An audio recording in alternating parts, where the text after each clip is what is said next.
Jerusalem ele Iki fonu aki tumutu oi Pasifiki Mea ikai ke tawhawa e vai mea tama Matai kuo sigi e taimi katamawai Ofa he fora o koto moa Tau ele ko tofua Dusi ie o wakai ki ama Ila kita mana Ao e unu kitoa Fae o kupala fufau haewa E koe tahini a oe hatula Moe ana Pacific Bay mo tisini Se toko beki To amareki Kene fakasi Sigi e taimi e kau kiesi Otona e a E kiru Ane pasiwe E tau e ua Toru tau pe Uone kuna la ona E ikai ngata Si e kuviki Me atu ki sono whakaosi Ilo e a tora porosi O kesfo Ki e university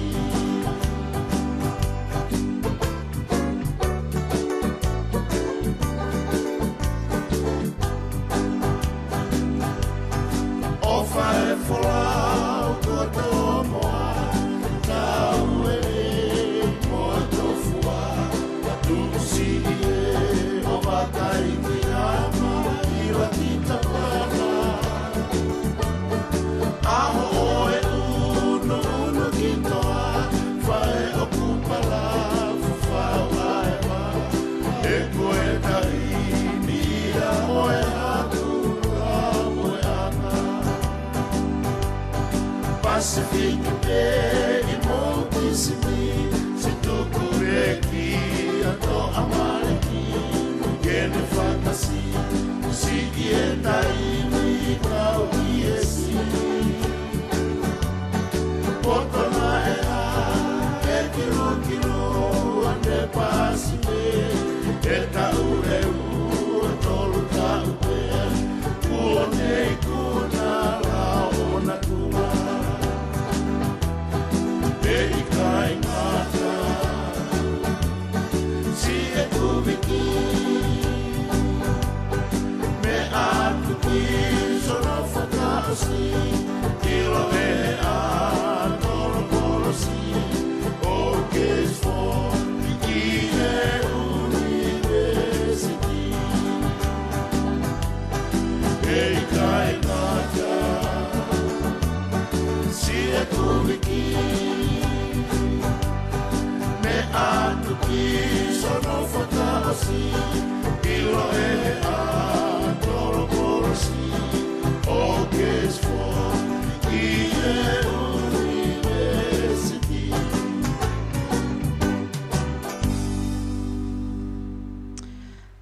Thank you for those that have started to come into the page this evening. Whamalaka ki mo tolo mo osi lave mai me tau pēsi. E whiawhini ke kamata e tau polokalama. O start whake wike ko osi ko hiki e tau polokalama pakaako ki he e whiawhi tūsite. Pea ne epe ki whangi whetōka ki e mau on our part, just with the new schedule. So for this week, we're going to run with Monday. You guys tune in tomorrow for Totai's program. Totai, thank you for switching back with me this week. Whamala ka ungi moto mo lava mai. Tau ke taritari pe ka hu mai ke ka mata e tau ki po lave lave e whiawhini. Ko motogo mo osi loto malo mo mea mai. Just give it a couple more minutes. ke te tae pēr tau whaiwhasi, ke tuanga tua ki mō tolo ku mō ke mea mai ke mō kau mai mo ki whini mō tatu ko ni ke wha lele tau polo kalama e whiawhini whekau ki mo e ako. Te tae pēr tau whaiwhasi, ka mō tōko mō osi I loto e tau PSI mō Vahe te tau PSI mo ngahi maheni ka peha ngai whamiri. Share, like, invite those that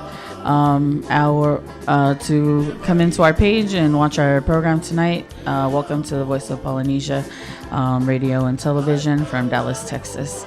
I'll play another song for you guys while we wait for our viewers to join, and we'll jump into our program this evening. Malo.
Sila faka mau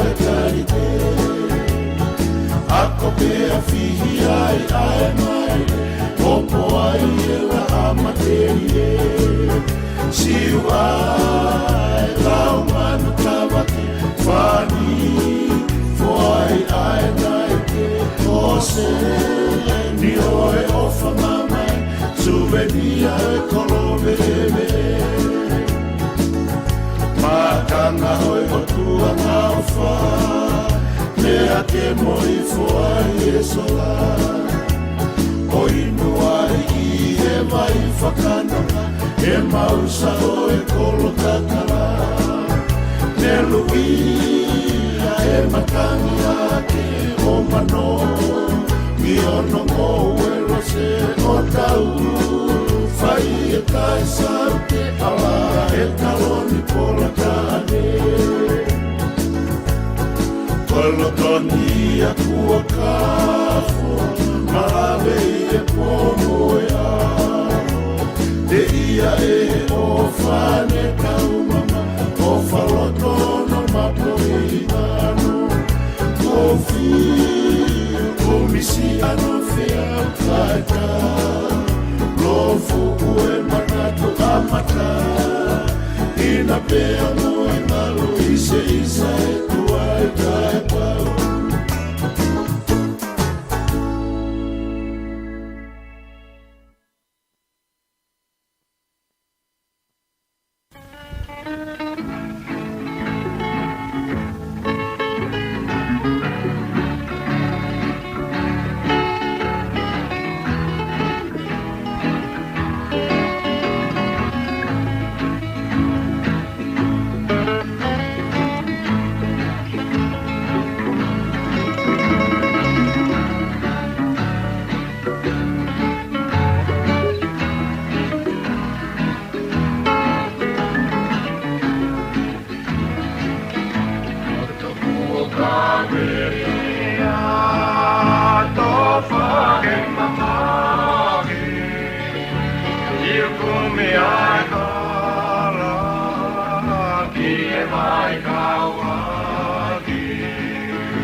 Manusia, fanga ena, pihaw, fono.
Mapusanga e kekesi Italia mai. Si e mau o fani kua mawaetani. O fe paki moe mo ui mamai. Tafu pesi ikona o e whenganu. Alua pea o whapeke monu.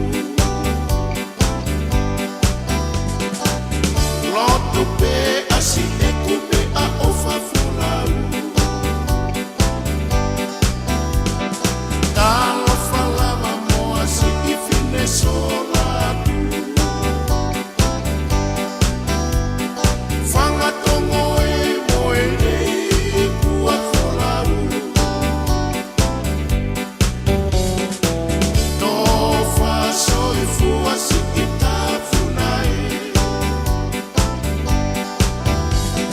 Fitu wha fitu asi o takau me a mamai. E i kai te ke ngalo si e kupere. Ne o moe mata o e lau i awe. No whasoi fua si i tāwhuna e. Fitu wha fitu asi o takau me a mamai. E i kai te ke ngalo si e kupere. Ne o moe mata o e lau i awe.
Whamala ka ki mautolo mo ke kau mai he pēsi e whiawhini.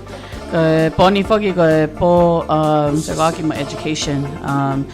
Those of you guys that are tuning in, still coming into the page, thank you guys for joining us tonight. Welcome to the Voice of Polynesia, radio and television. We're going to go ahead and get started. I know we're starting a little late, and I apologize. I know on nights that I've been on lately, been having some minor technical difficulties, and so thank you guys so much for bearing with us and for sticking around and tuning into our show regarding education. So tonight, I've been looking forward to this night for some time now. I reached out to a brother of mine growing up and a family member of mine to join me on this education journey of his along with the show. And like I've said in past shows, Goyako education is not just in a classroom setting. We need to educate ourselves with anything and everything that we can be able to learn and have knowledge of. So tonight I would like to welcome my dear brother Tony Molitoni Katoa with us, and I'm going to let this song finish, and we're gonna get started with our show tonight. So those of you guys that are tuning in, share, like the page, comment where you're from, let us know where you're tuning in from, and if you have any questions along the way, please feel free to ask those questions as we present our show tonight. Malo.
Okay, thank you guys for tuning in tonight. Again, our night tonight is on education. So for those of you guys that were just with us, I want to introduce this brother of mine, Mole Tony Katoa. Tony is we're related on both sides of my parents. My mother is related to his father from Fahefa, and my mother is also related to his mother on Fuamotu side. So me and Tony have known each other for quite some time growing up. And I'm so glad that he took some time out tonight to join me on the show tonight. So Tony, thank you so much for making time for Voice of Polynesia and our radio station tonight. Thank you for having me. So Tony, before we get into, all of that, I'm just going to ask you to take some time to introduce yourself to our viewers tonight on the show, and just give us a little bit about yourself, little bit of information, your parents, where they're from, and any siblings that you have, and your wife and your children, and if you'll let us know their names and also where they're from as well. Okay. First of all, I just want to thank you, Mennonite, for having me here today. It's a blessing to be part of this show, and just to introduce myself, my name is Molitoni Pupungatoa Katoa, and I'm the second oldest of my parents. My father, who had passed away already, but his name is Pupungatoa Katoa, and my mother, who's still here with us today, her name is Faleiwa Katoa. Maiden name is Uhi. My father, he's from Hautu, Fahefa, and also has ties to Kala'au and Tekiu. My mother, she's from Mua and Fuamotu. But just a quick introduction of my family. We moved here to Texas in 1981 after I was born, and we've been here ever since. But I have two sisters and one brother. My older sister is Hepi Sipa, and I got a younger sister, Milika Vake, and then my younger brother, Fohe Katoa. And we all reside here in Euless, Texas. And I am married. My wife's name is Eli Sane. Her maiden last name is Likio Katoa, and she's from Nabutoka. So any people that's from Haake, that's where she's from. And we got two sons. Our oldest, his name is Pupungatoa, named after my dad. And then our youngest, his name is Fohe, named after my little brother. But yeah, we've been here in Euless ever since, and I pretty much grew up with Mennonite ever since we were toddlers. And yeah, we're still here. So, but I'm just honored to be here on the show tonight, and I believe in education, and I know it's something that's pretty important for our youth today, for themselves when they grow up. But I pretty much grew up here in Euless. I attended Euless Junior High growing up, and then I graduated from Euless Trinity High School. That was about the end of my education. Not so long ago, I just returned back home from prison, and as I was in prison, I took courses within the trade of HVAC, which has to do with heating, ventilation, air conditioning, and refrigeration. And I took that under Cedar Valley Community College, and I completed my courses. I'm just currently waiting to take my EPA test. But that's pretty much it about myself. Okay, interesting. Tony, before we get into the latter part of your education, Yes. I want to take it back. So you mentioned that you guys moved here from Texas. So can you kind of just give us a journey, when your parents came from the island? Because that part I know. But when they came from the island, where did they start? Why did they go there? And your journey here to Texas. Okay. Before I was born, my parents, my whole Katoa family had resided in, when they came from Tonga, they resided in San Mateo, California. And they were there for, I believe it was a year. And then they transitioned over to Salt Lake City, Utah. And we stayed in Salt Lake City, Utah for about 2 years after I was born, and from 79 to 81. And then 81, we moved down here to Texas. My grandpa, Paulo Katoa, he had moved our family out here to Texas to try to find a better place for education, of course sports for all my uncles and them growing up, and better opportunities with job, career opportunities. But yes, that's it. So, can you? I'm glad that you mentioned your uncles, because we're gonna dip into that a little bit. Can you? So Tony's grandfather was the late Paula Katoa, and he was one of the very first Tongans to migrate here to Texas.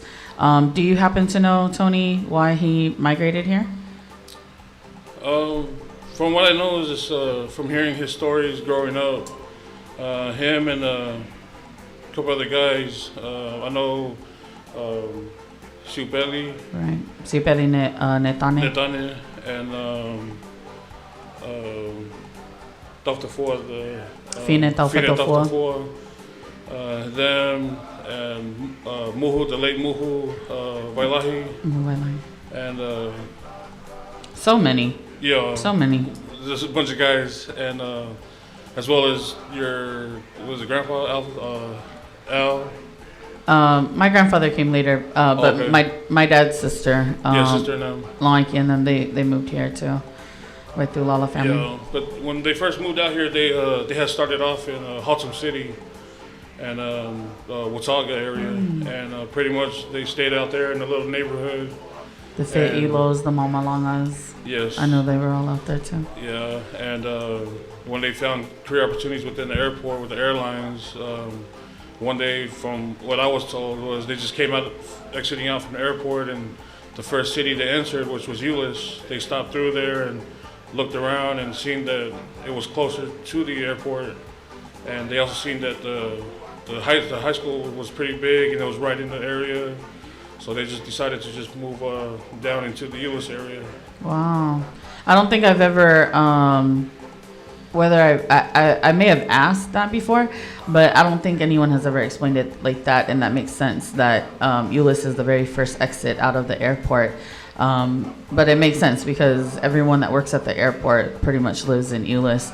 Toki ngai taui gibui toki hiki atu ge ungai kolo ko toki ki mama o atu me malae. I think al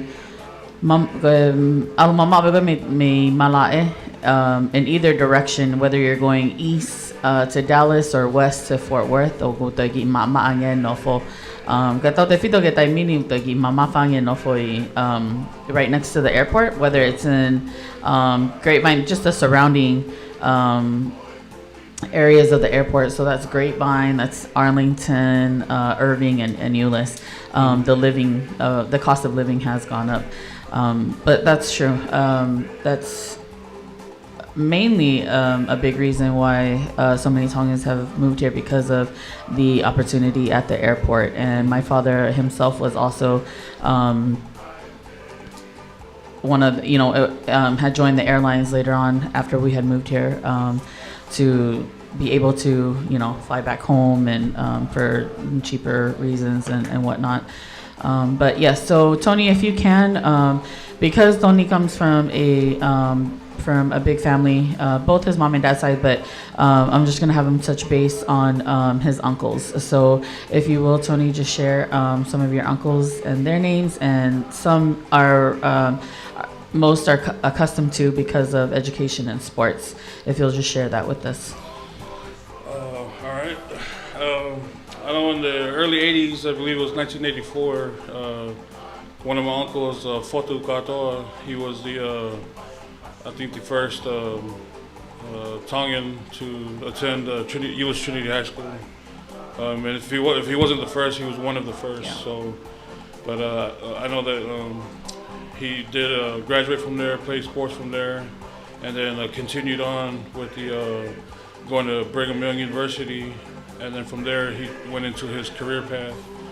But I also had other uncles that attended school here in the area, which is my Uncle Sam Katoa, and then my Uncle Fred. I believe a lot of people out here see him around, but there were ones, and I have another Uncle Paul. He lives in Australia now, but he was one of the ones that played for Trinity along with other Polynesian players growing up. But that's just some of my family members that attended school here in the area, and then went on with their career paths later on down in life. So. And I know Foto, he is still on the education side, or sports rather. Is he helping out with? Because I know I've ran into him at a couple football camps for my nephew. Yeah. But I know he's really big on that. Is that something that he's doing in Utah? Yeah, I know. I haven't been updated with everything what's going on, but I know with him, he's been helping out with they had a camp called All Poly Camp.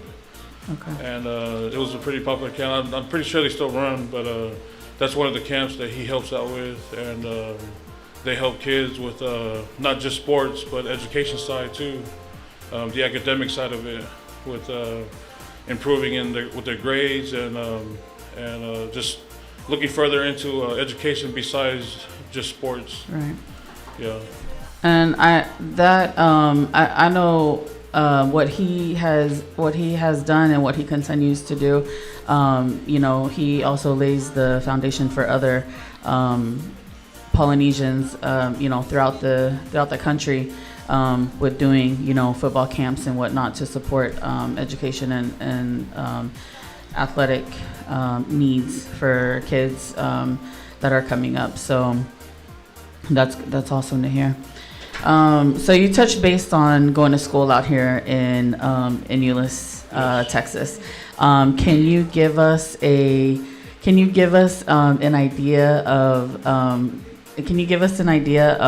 the education that you had, and when you were going to school, were you looking to further your education? Yeah, growing up, I'm a first generation Tongan American. So with me growing up in my generation, our focus was I wasn't really into furthering my knowledge in school education. Later on down in life, when I look back, I wish I would have. I had the opportunity. I had the opportunity to go on trips to colleges for academics, but because I see myself not being able to further into the sports side of it, I just felt that at the time that it was a waste. So I regret that I didn't take the opportunity at the time, and I wish I could have. But I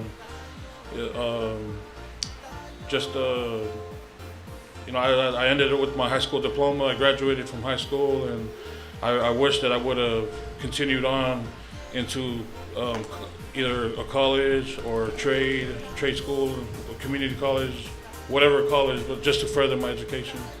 So I'm just going to pick on you for a little bit with the before and after.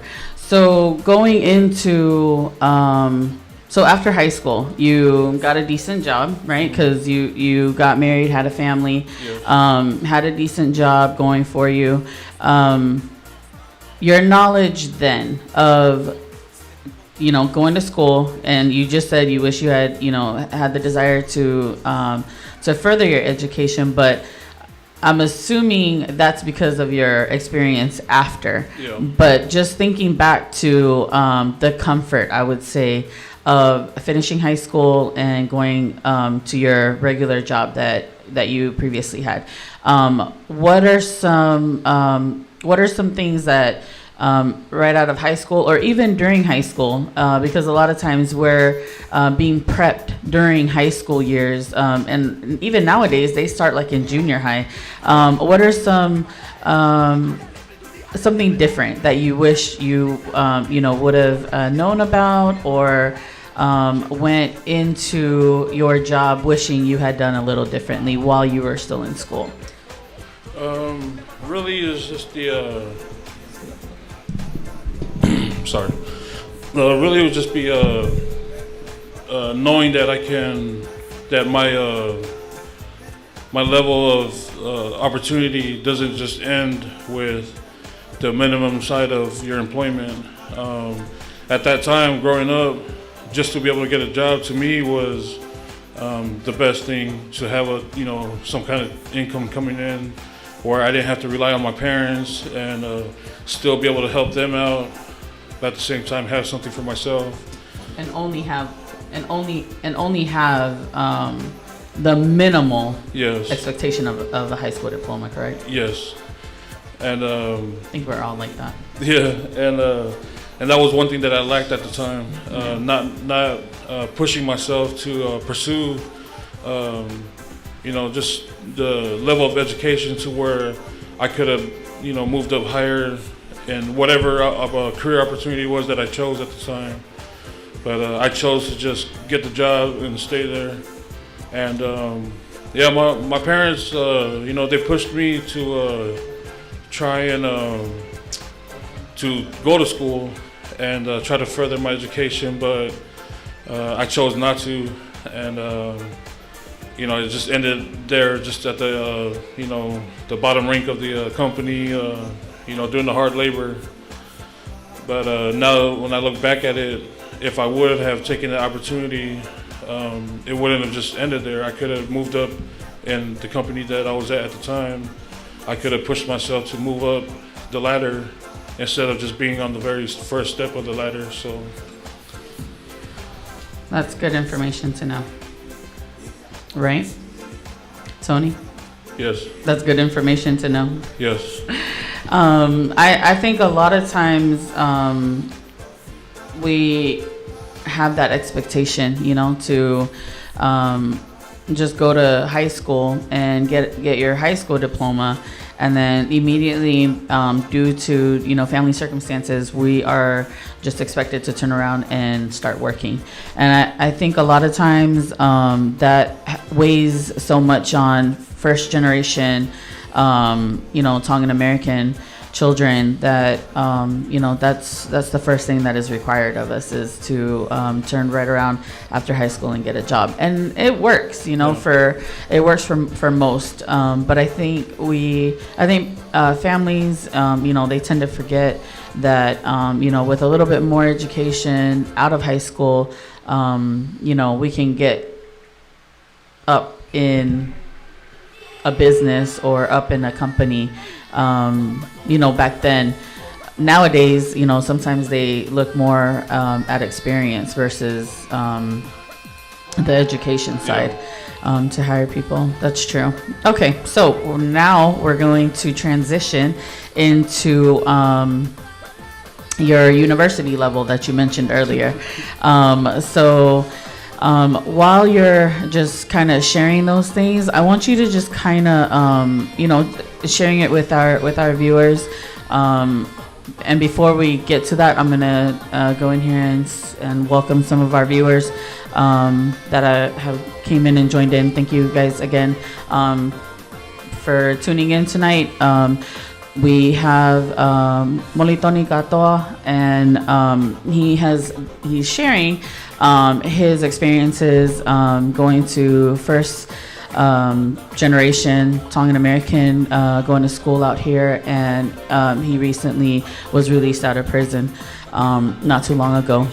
So Tony, if you can just kind of share with us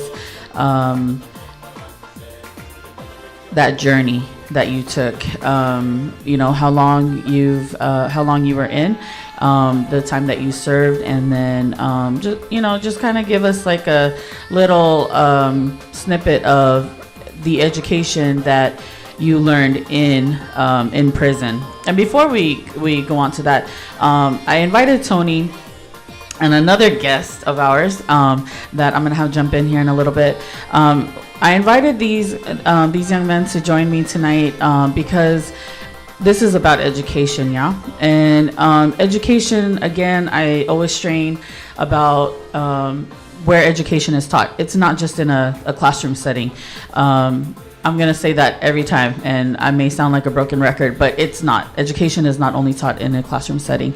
And so with the experiences that they've learned and the things that they went through to go through that experience and those trials to get them to where they are now, society looks at them differently. But I wanted them to come and share their journey because the whatever happens along the way doesn't define who you are, with that small act. But when you go away to prison, jail, and you come back out, the things that you were taught in there definitely is an eye opener, and you come back out as a different person. You come back out wanting to do better, wanting to gaining more knowledge, in prison. And I think a lot of times I went to school for criminal justice, and the things that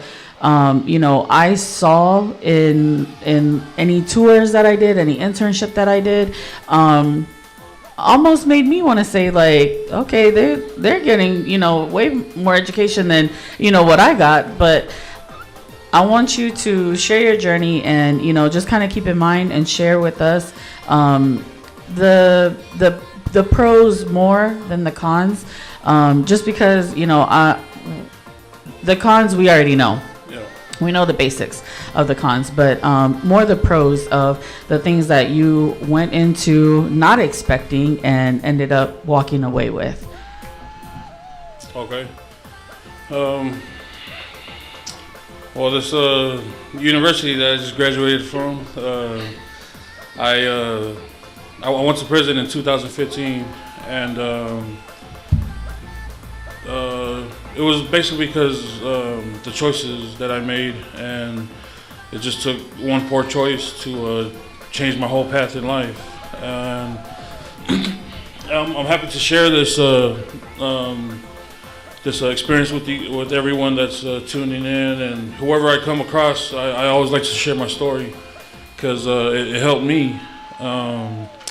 And like Menonita said, with the education, it is very important. And, some of us, we don't realize it till later on down in life. But later on down in life, I graduated in May of 2000.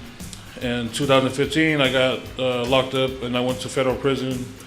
And that whole gap from 2000 to 2015, family and friends always told me, hey man, try to go back to school. It's never too late.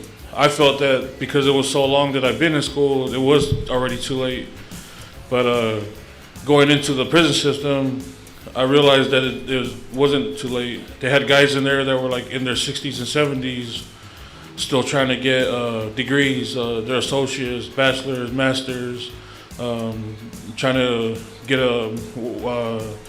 their certificates in the trade schools. And when I realized that, it opened up my eyes. And going to prison, a lot of people frown upon it, but I took it as a blessing. It helped me realign my path in life and what I had to do to make better choices in life and live a better life. So I chose in prison. There's so much going on in there. It all depends on you, on how you want to do your time, and what do you want to bring when you come back out from in there. So I chose to take up as much schooling as I can with the education. And they had a bunch of programs in there that other inmates, that from their experiences, that they had classes that they were able to teach. So it was almost like a tutoring class. But you get to learn about accounting, fixing your credit, how to start a small business, how to start a large business. Anything you can think of that has to do with finances, it was taught there. But the pro side of it. And then they also had the trade schools, the community colleges that I took advantage of with the HVAC. They also had logistics, automotive, mechanic, and a couple other classes I can't remember, but those were just some classes that we were able to take in there to help us. And yes, it helped me, and I learned a lot, and I was able to take part of the HVAC, and I enjoyed it. And looking back into when I graduated, and then that whole gap from 2000 to 2015, I told myself, man, why didn't I take advantage of this before? And I wish I could have, but even though I took it now, it wasn't too late. So I was happy, and I felt blessed that I was able to take part of that. And now I'm looking forward to getting my EPA in January, and and that's going to be something that I chose to use as a career path. And maybe somewhere down the line, I'm going to take another trade class or look into associate's degree. Whatever it is, it's never too late. But it all depends on the choices that you make, and that's one thing that was pushed onto us while we were in there, is the choices. Your choice. You always got to think about your choices and how the small choices that you think is not going to affect anybody, that's going to be the one that's going to affect you the most in your life. So you really got to look at it, and that's what I like to share with the youth of today. And the youth, I'm meaning the teenagers, anybody that's in school from kindergarten to 12th grade to college, whatever. Take every opportunity that you can with school, further your education to the maximum. There is no max, further until whatever.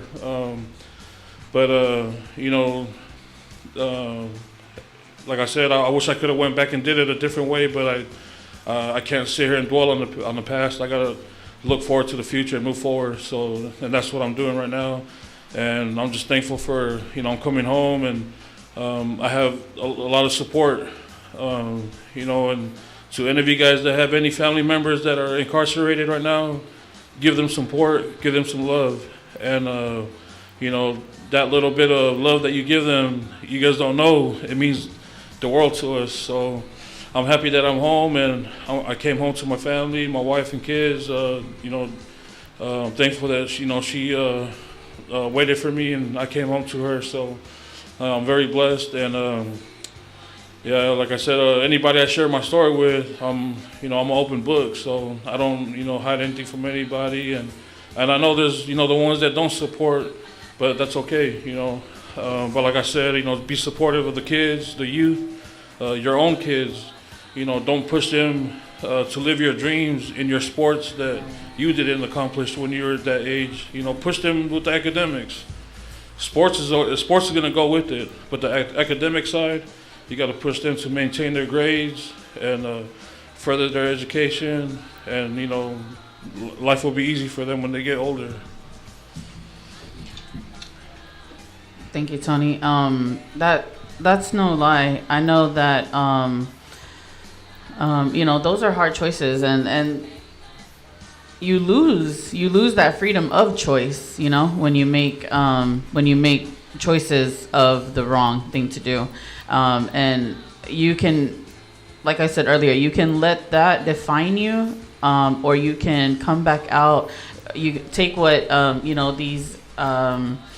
prison systems opportunities offer, and make something better out of it for yourself. How long are these classes? So you were in for 5 years. Yes. And I was gonna say that these places, prison really is university, because you got people that are going to school, that are learning how to be accountants, mechanics,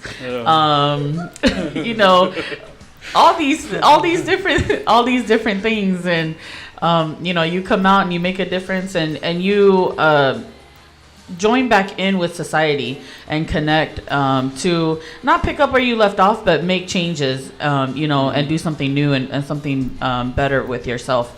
But how long were these classes that you guys take? The HVAC class that I took is what is it called? HVAC, heating. HVAC. Okay. Yeah. Ventilation, air conditioning, refrigeration. It was a 9-month course that I had to take. So I took that one, and then my very last month we had completed, and we're supposed to take our Environmental Protection Act test, and we weren't able to because of the coronavirus. They had locked down the compound. And I didn't get to finish it in there, but that's what I'm going to be doing out here. But the colleges that come and teach there, they're from out here. Wow. And they come in there. Yeah, you mentioned Cedar Valley. Yeah, Cedar Valley Community College, based out of Dallas. Dallas, yeah. But they have sister colleges around here. But they offered a bunch of opportunities for us, and we were able to take as many as we want. There wasn't a limit to it. And then the other classes that I talked about, there were residential programming programs to just give you knowledge of, and that's where those came in, where the guys taught about, starting a small business, and accounting classes, financial classes and stuff like that. And those are, even though those were taught by inmates, but there was requirements of them to where they had to teach us just as if it was a school class. So we got graded on it. We had to pass the class in order to complete it. So they take it very seriously. Yeah, just like you're in a class. Yeah, just like we're in school. Here. Okay. Yeah. So what made you pick that career path? For heating and... Yeah, really I wanted to do auto mechanic, but the first day I went into class, I stuck my hand into the engine area and I couldn't fit it in there. So, so they told me, hey man, go and try HVAC, see if... they had offered logistics, but I'd done logistics when I came out of high school, which is basically just warehouse work. So I wanted to try something different instead of what I was comfortable in. So really, it comes down to breaking out of your comfort zone, right? And and then the choices come with it. But when you break out of your comfort zone, it helps you, stay focused into that next path. So that's why I chose HVAC, and that's basically working with the AC heating systems, and I enjoyed it. So I liked it. So with your, is it a diploma or a certificate that you received? Oh, both. Okay. So with that, you're able to find a regular job? Yes. Okay. So they pretty much are setting you up not to fail. Yes. Coming out and being able to find opportunity. How has it been since you've been out? Work-wise, let's talk about work-wise first. How has it been since you've been out for what? How many months now? Been about 3 months. 3 months? Yeah. Coming home, it was supposed to be an easy transition, but coming out, my counselors didn't take care of my small stuff, which is my driver's license, having my social security card ready and everything. So I'm in the process of doing that right now, so I haven't been able to really find the work that I want to do. But as soon as I do get my driver's license and everything, I'm going to be able to go ahead and apply for the AC companies that they have out here in the Metroplex. Yeah. Yeah, we give them our certificate that where we did take the class, and it helps us get in with their companies. And majority of them are all felon friendly, criminal. If you have a background, they're background friendly. So, and then a lot of companies nowadays background friendly. So it doesn't really matter, but it's just what you choose. What do you choose to want to work in, and and then the president Trump, he passed a bunch of laws that helped us come home early. I was supposed to come home in December. But because of he passed a law last year that gave us an extra 7 days to our good time, and it let me out in July. So, there's a lot of positive to it. Even though we're going to a place where we broke the law, but there's also a positive side to it that helps us when we come home.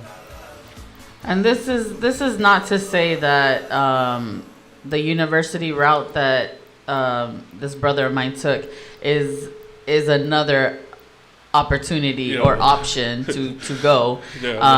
Let's refrain from that. Yes. This is just in hindsight of the opportunities that felons, if I may say, it should not be a title that should refrain them from opportunities that we should be able to help them with, or they should be a part of to receive when they return out to society. But yeah, that's sometimes I feel like, okay, you really did just go to university, just like any average person that travels away from home. But you're very fortunate, as you said earlier, you're very fortunate that you did 5 years, you came home, and I do have to shout out to your wife. I hope she knows that I was going to shout out to her anyways, because she is definitely an MVP in my eyes. Sane, so love you, you know that, as well as your family members. So I'm going to read some comments from some of our viewers. Again, thank you guys for tuning in. Share, like the page.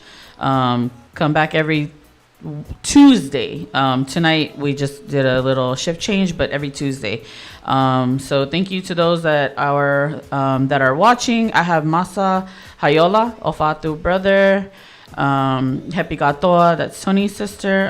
Broga Kapo, you look like dad just talking. Thank you, sis. Ofatu, happy, thank you for tuning in. We have Pilimi Lose, the Tofi, Anaseini Tupo, Melelupe Wasi, thank you for the hearts. Thank you guys for tuning in. Melewasi says, Ofaka Moa, Mofuta Lavoa, Pito. That's our Fuamotu side. Henrietta Malaya, Happy Gatoa. He does look like uncle. We love you and Naite. Thank you guys. Malavina, Falahola, Maloma Melenaite, Motoni Ngaue, Ofatu Malavina. This is Tony's long lost brother, Roy Falahola. Thank you, Roy, for tuning in. Keke Moi be, Roy. We have Mofuike, Tuipolotu, Aihagi Ipu, Fonu Tokoa, Kaito Kokoatu. Thank you, Ike, for tuning in. Thank you guys, all the viewers. Fred Schaff, that's my cousin from New Zealand. Masive Mao. Share the page, share the video, if you guys will. We have Sulu, Napa, all the way from Seattle. Taka's wife.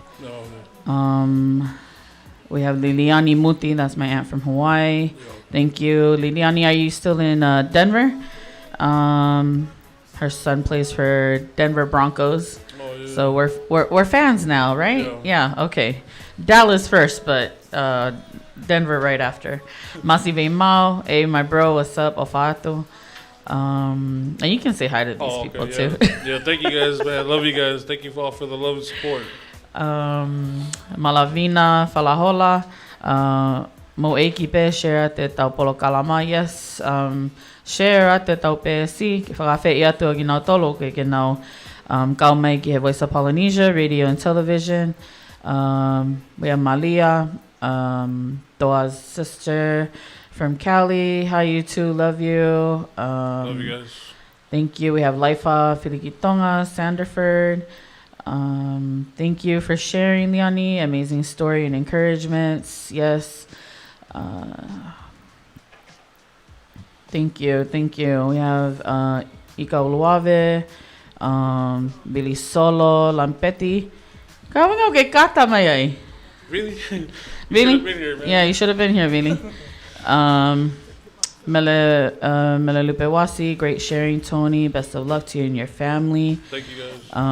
Yes, MVP Asane. Moni Fonua, love you, bro. Shave the beard, LOL. Sane, proud of you, hubby, and thanks, sis. We love you, Sane. Anaseini, Hositea Giai. Fohe, tuke kata talahui. Moala lolohea, how encouraging and uplifting. Yes, very true. Tō tai kau tai, malo ngawe o whātu toni. Love you guys. Thank you, Henry New Day, for tuning in. Lieta Pale, ta mai hafasi, please. Okay. Ata fasi, really solo, positive vibes. Tony, just some last comments before we play a song for our viewers. Any last comments and tips that you want to share with our viewers on your journey? Yeah, just the last few words I just want to share is, once again, if you guys have any family or friends that are currently away in the same schooling system that I just came from, man, continue to show your love and support to them. Every day we wake up and we check the mail line and check our emails. In the federal system, they have emails, and we should just check our emails, and every little email, letter, picture, it all counts, and it blesses our day in there. And the mistakes that we make, we're sorry, but don't hold it against us. And when your family members, loved ones come home, man, shower them with love.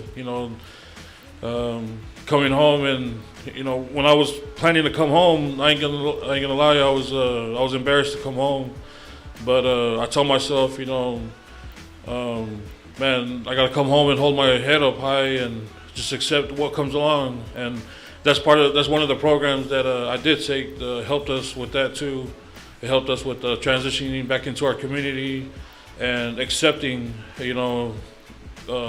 different opinions, whether it's welcoming or not.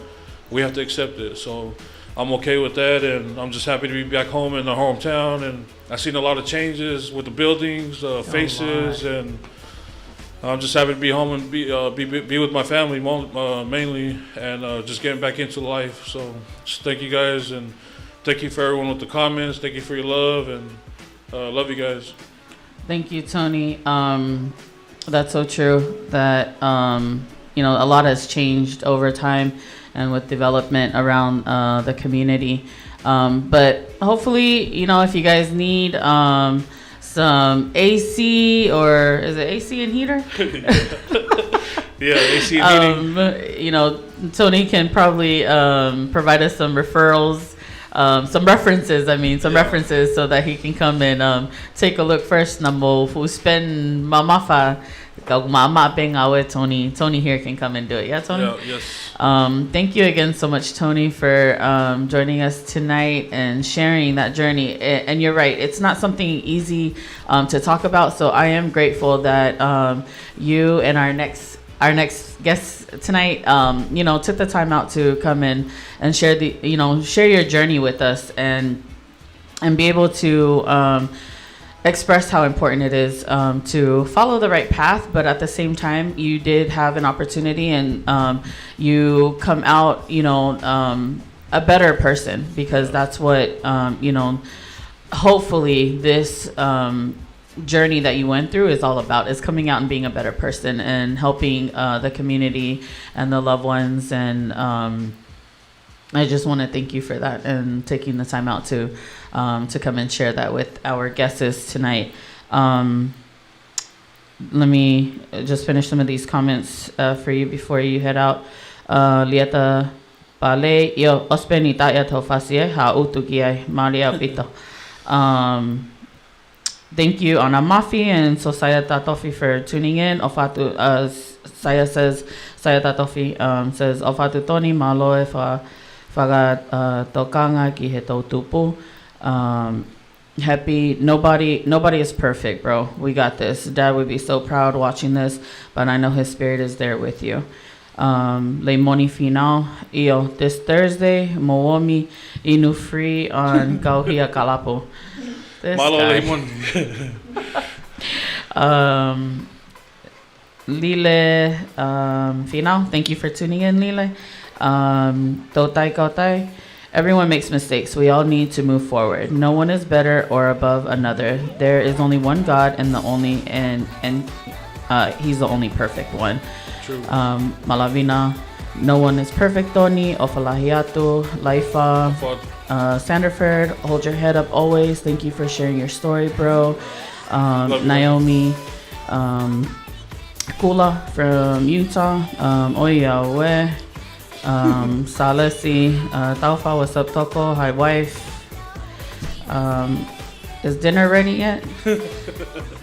Thank you for tuning in, husband. Tohi, thank you, Tohi, for tuning in. Ofatu Tony, malo naite ngāue. Naomi, much love to you, Tony. Happy you're out. I can't wait to see you and give you the biggest hug of America. And Totai, good one tonight. A bit late, but thank you. Totai, don't move because we are not done. Thank you, Tony, for being there and sharing. A lot we can learn from this. This is so true. This is one of the reasons why I had asked these young men to join me tonight, because society looks at things a bit differently from someone that comes out of prison, yeah? And so we tend to forget that these are civilians, you know. They come out, they're still human, they still have needs just like us that don't go to prison. We still have needs, we need opportunities and doors opened up to us. And I know when I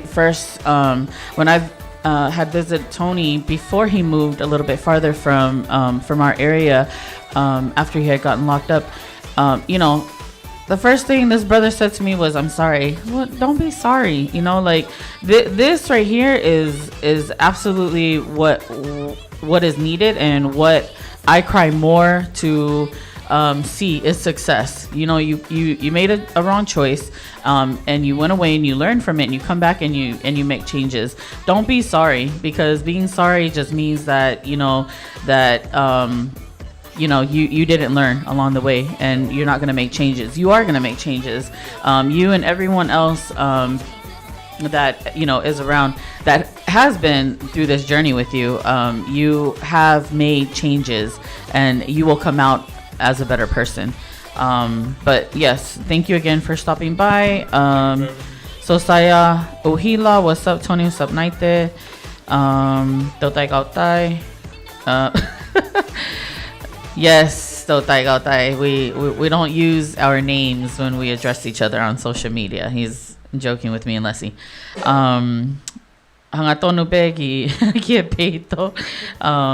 Okay, so on that note, we are going to transition out. And Tony, again, thank you so much for coming by. Thank you for taking this time. And those of you guys that have any questions or need help with your AC unit and your heater unit, you can reach out to Tony. I think Tony's back. Are you back on social media? Yes. Okay, or just contact the boss lady, the wife. But we're gonna transition out. I want everyone to get up where you're at. For the next hour and our next guest.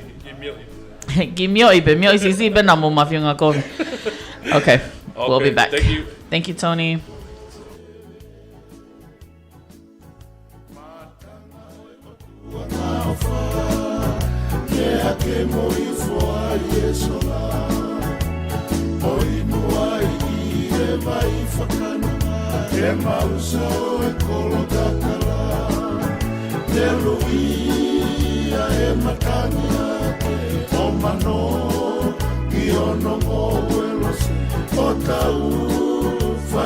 tai sa te ala e taloni pola tane. Kola toni a kua kafo, malawe i e pomoea. Te ia e o whane tau mama, o whaloto no mapoi ngano. O whi, kumisi ano whea ukaita, lo fuku e manatu amata. Ina pia mo e malu, ise isa e tua i kai pau.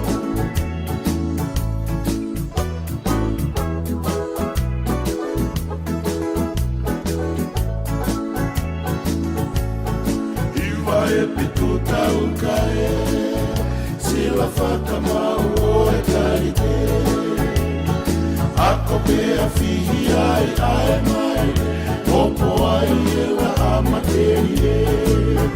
Siu ai, lau manu tawate, whani, fo ai ai nai te ose. Ni oe ofa mamai, suvenia e kolomere. Matanga hoi o tua ngau wha, mea ke moi fua i e sola. O inu ai i e mai whakananga, e mausa o e kolo kakara.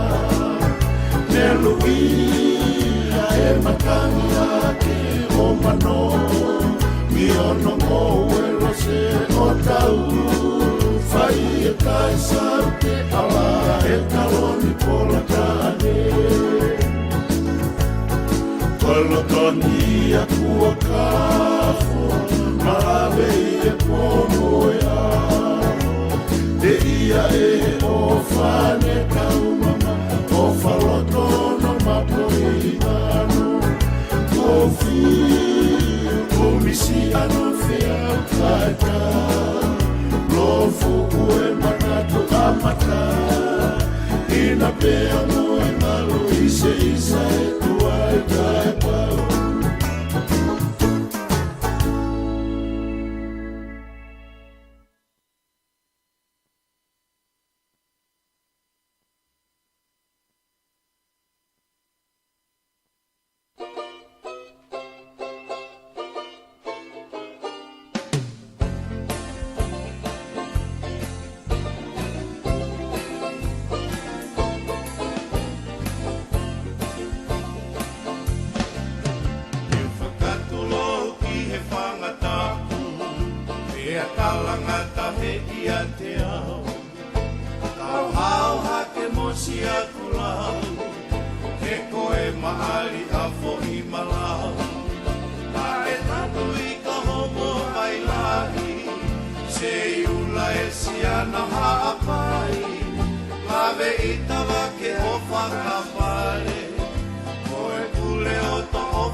kau I he malali Ola haka pea ke mari mari mai Asiva e pea ke vilota kai Tau lalo pea ke hao tai E poe kakala tui me he paki Sau I lunga Pea whakatau pati Pea tue Kau I he malali Ola haka pea ke mari mari mai Masiva e pea ke vilota kai Tau lalo pea ke hao tai E koe kakala tui me he paki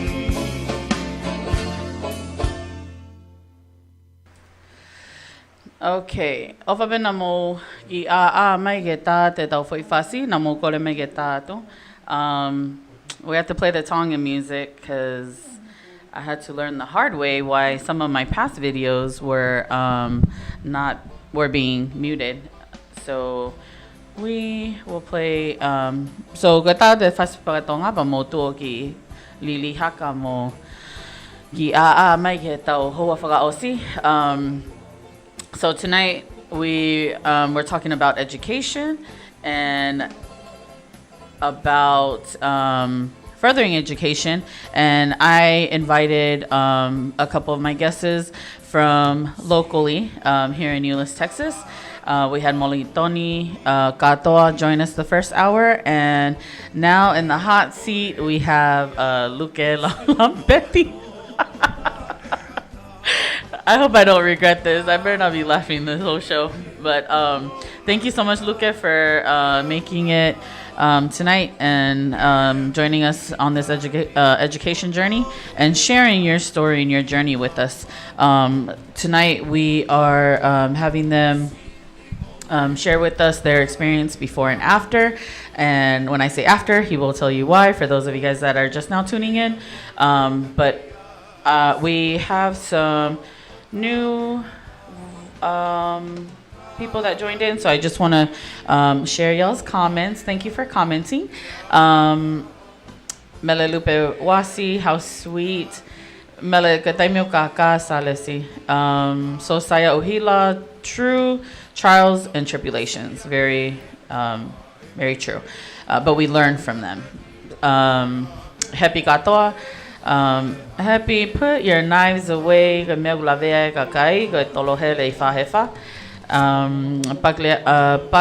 Leata Makauni New. Thank you, Paki, watching all the way from Utah. Her family, the Makahuni News, were also one of the first pioneers that joined here in Texas, and they lived in Watauga. And Tony mentioned that earlier. So apparently a lot of families had moved here and first started out in Watauga, Haltom City area. I know the Fe'ilo family, they moved and stayed out there, and they brought a lot of pioneers that led them to live out there first, the Mamalanga family as well. Yeah, so Saya, so happy to put her knives away. Baki loves seeing y'all smiles. You too. I see you still have that little Texan in you with y'all. Like Langi. Thank you, Like, for watching. I'm not even going to go there with your last name. So Saya Tatofi is still hanging out with us. Thank you, guys. Sione and Fa Ngawamo.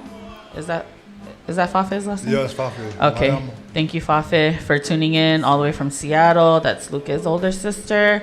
Ofatu Gamoa, Ofatu Lolo Hea Hola. Thank you, Hea, for tuning in. Ta maybe also gi Lucy P get Vakai Yanai. Really Solo Lampetti. Can I get that guy to sign my t-shirt? No. You should have been here, yes. Leti Mohetao, Matias, thank you for tuning in. Totai, welcome to the Fatumu folks, to that in the house. Mesala Mags, much love. Leti, hi.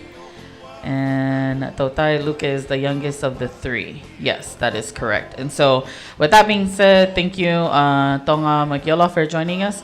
And everyone else, please share the page. Our discussion on Voice of Polynesia on Monday nights have now moved to Tuesdays, but this week, these guys were already scheduled a month ago, so we are just here for tonight.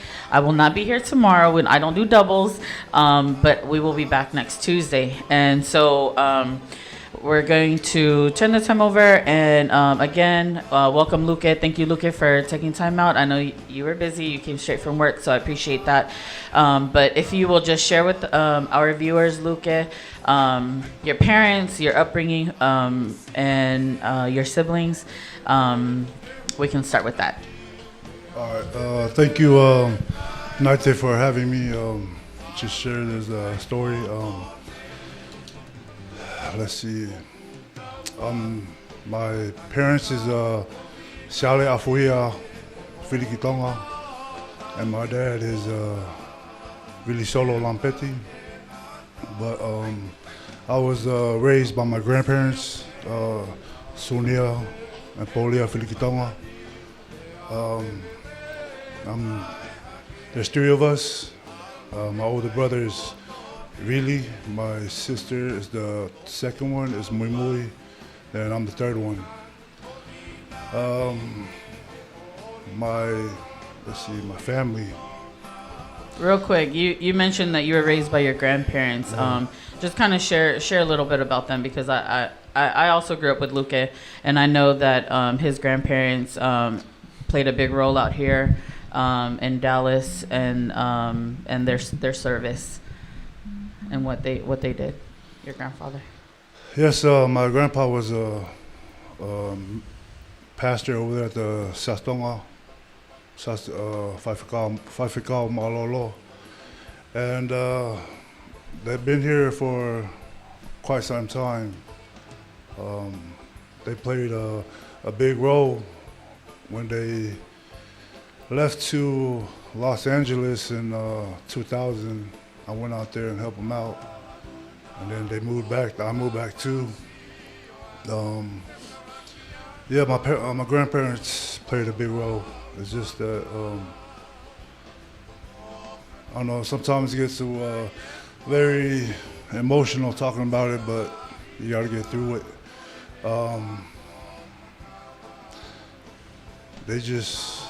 They're like, my grandparents are like everything to me.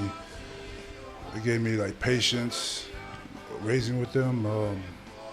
Just been blessed, and then by losing them, it's just like I lost everything, and then that's when I went left field.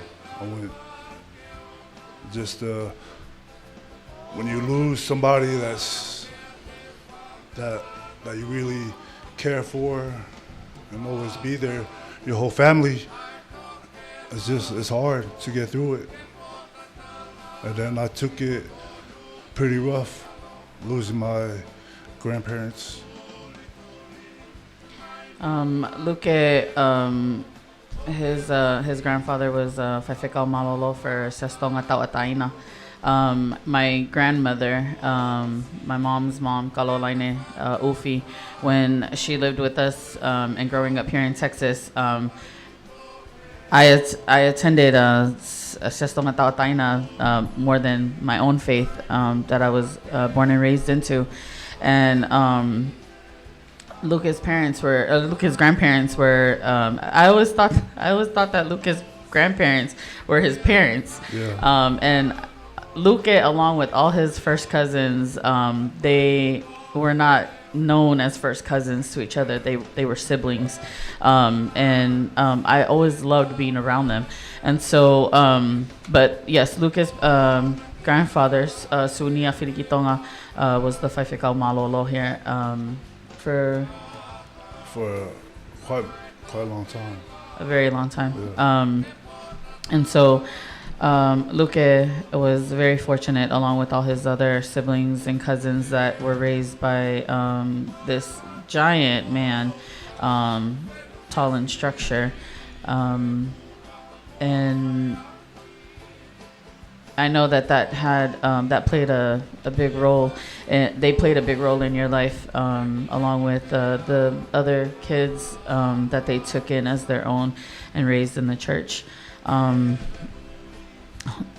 So I know, you losing them and you going left, like you mentioned, is not something easy to talk about. But again, thank you for being here to talk about it, because that does help to talk about it. So anyways, back to you. Give us a little insight on your upbringing, education wise. Education, since I moved to Los Angeles to my grandparents, I went to Hawthorne High School in California. I went there my junior and senior year, graduated from Hawthorne High School. Then my family moved back to Texas, my grandparents and them, so I moved back with them. And I went to Tyler Junior College, got a little scholarship there. Then after Tyler Junior College, I went to Texas A&M Commerce, got a scholarship there. And from there, and got the education, and just thought that my mind was just on some other upbringings. These scholarships that you got. So both of these schools were out here. And you know what? I never knew that you graduated in Hawthorne. So I went to school with Luca's older brother, Vili Solo, and we both graduated from Bell. And for some reason, I thought that you graduated here locally. Oh. So, but that's awesome. So your scholarships, did you get your first scholarship to go to Tyler? Did you get that out of Hawthorne, or did you come out here and apply for that? I came out here. I showed them my highlight tape, and then they offered me a scholarship there. And then you pursued there and got your associates. Okay. Yes, I wanted to come back home to my family, so I went to Tyler Junior College and pursued my little 2 years and a half. Got my associate degree. Then I got a scholarship over there at Texas A&M Commerce. And what did you? So you played football. Yes. For both schools. What did you study at Tyler, and how did that help you go into your studies at Tyler at Texas Commerce?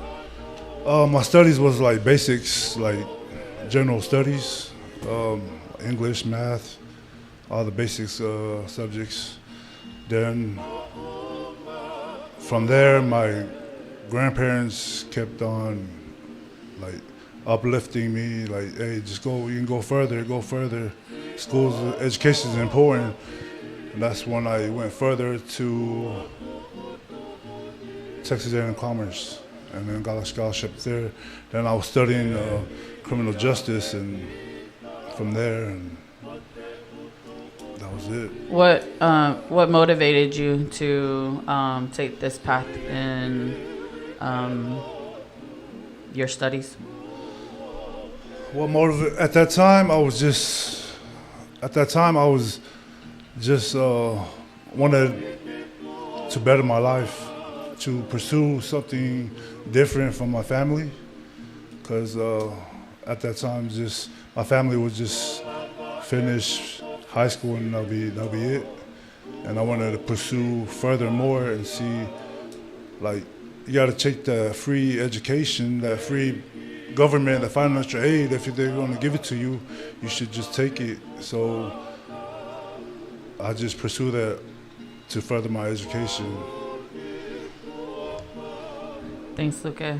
Looks like we have some technical difficulties here. Hold on one second.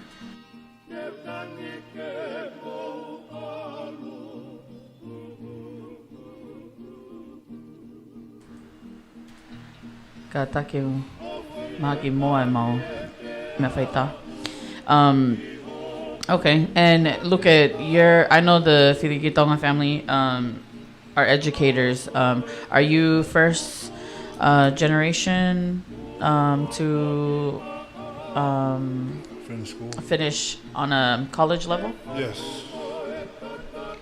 From my grandpa's side, I was the Okay. first one to further my education, and it's just the people around you, your family will help you out and just support you. The support was helping me to pursue further my education and get that degree. And What did you do when you came back, or when? What did you do when you came back from Texas Commerce? Texas Commerce, it was hard because at that time I was putting in applications and my degree wasn't following to my career. Your career So, path. Yes. So it looked like at that time, it looked like they were taking more experienced people than like people from college. So And that's okay, because we've talked about it a couple times in the past on the show, that that is some things that some people run into. Some companies and careers will take a experienced worker with several years over education, whereas some companies, high rank, well-known companies will take higher education versus someone that has worked in that line of work for several years. And so it's always like kind of like a hit and miss type thing, because I know a lot of jobs, they don't require you to join their business or their company with that specific degree. Like, you don't have to have a criminal justice degree to become an attorney, or you can do anything with it. Be an accountant. Well, I'm sure you have to have good numbers and good with FICA to be an accountant, but you don't have to have like a specific degree to do a specific kind of job. But when you narrow your search down to just like a minimum, like where you're only looking for criminal justice type employment, did you have a hard time finding that? I had a hard time, but at that time, I wanted something here and now. Yeah. I didn't wait for the long run. Right. I knew the long run would have helped, but me, I was too stubborn. I want here and now, so I was chasing the fast money at that time, and it was like having that money with you every day. I mean, I liked it, but I knew in me, deep inside, that it's gonna hurt in the long run. So it's the way you think and your choices that you make. That's true. So with that being said, you ran into some trouble and got jail time. And can you just share with us how many years you served, and your insight on being in prison? Not so much education. We'll talk about that in a little bit, but just your insight as you're going through this experience for the first time. All right, the first time, I'm like kind of those people just sit back and watch, but like it was my first time ever in being locked up, being in prison, go to jail, my first time. And I did like 4 years and a half, almost 5 years. And I just made that some bad choices that I regret.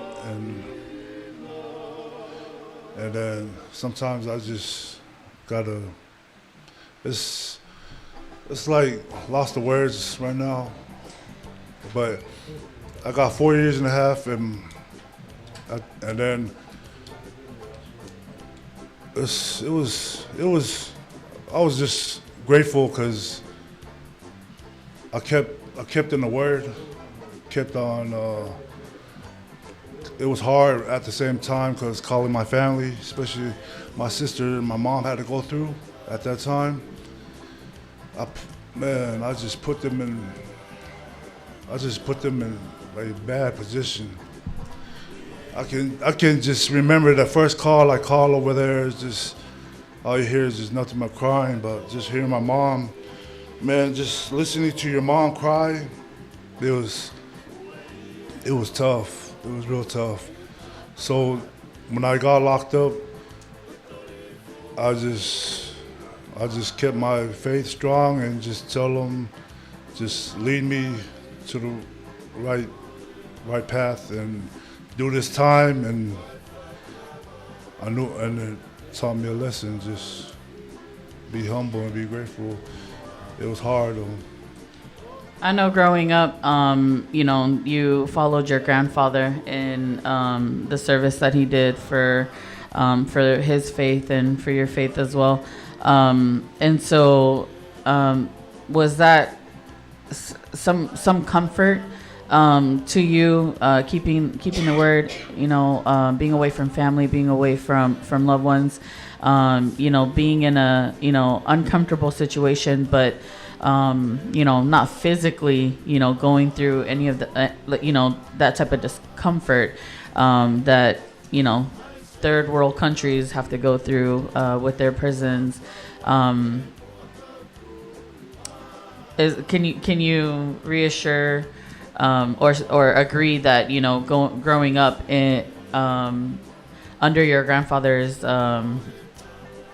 footsteps or leadership, that was some kind of comfort to lead you in that way? Yeah, having somebody supporter, somebody strong, somebody that care and just like growing up I'm growing up with the church family, and then losing them was hard. And most of the time I keep everything in me. Right. I don't like to express it. Right. So losing that, I just didn't want to talk about it, nothing. Just wanted to do this on my own. Right. Like thinking on my own, but I was too selfish at that time. Right. But growing up as a religious family, and then there's that choices that you made, that one choice can lead to a big choice in your life, and that's what happened.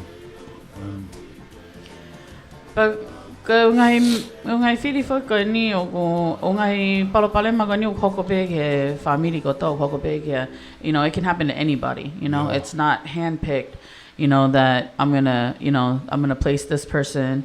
The Lord doesn't say I'm gonna place this person at the wrong place at the wrong time.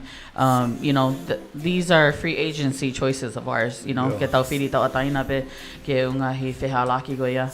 And as I mentioned earlier with Tony, you learn from them. You don't let the crime or the bad choice that you make define you, because then you come back and you pick up where you left off, and it's like such a waste of time. Yeah. For everything that you learned and everything that you went through, and the trials and the tribulations that you put your family and friends through during that time that you were gone. You don't prove that you gained knowledge and love while you were away, and so you don't let it define you. Yeah. And what are some so besides the keeping the Word close to you, I already knew that was something that you were going to keep close to you and dear to you because of your grandparents. Yes. and your church family and the faith that you were raised up in. So now what about education? The things that you learned. So Tony shared with us some of his insight and him gaining, learning a life skill, because this is a life skill that you learn and you walk away from and you come back, you re-enter society and you're able to use these things, but you just learned it in a different setting. Yes. I want you to share with us your insight on that, and I just want you to keep in mind, that you didn't know beforehand because this is your first time, Yes. Going to jail, being in prison. So, what you learned, is that something that you were expecting? Yeah, no, I didn't expect this, but when I first got in there, everybody starts at the kitchen. Everybody, you Okay. either dishwash, cook. Everybody starts at the kitchen. So working at the kitchen, I was gaining too much weight, and then I thought to myself, I was like, man, I can't be working over here. So I started working at plumbing. So I learned the plumbing. Got there, that little license over there in Oklahoma, and after Oklahoma, 14 months, I left there, went to South Dakota. In South Dakota, I joined plumbing, but it wasn't the same. So there was another position open over there in South Dakota.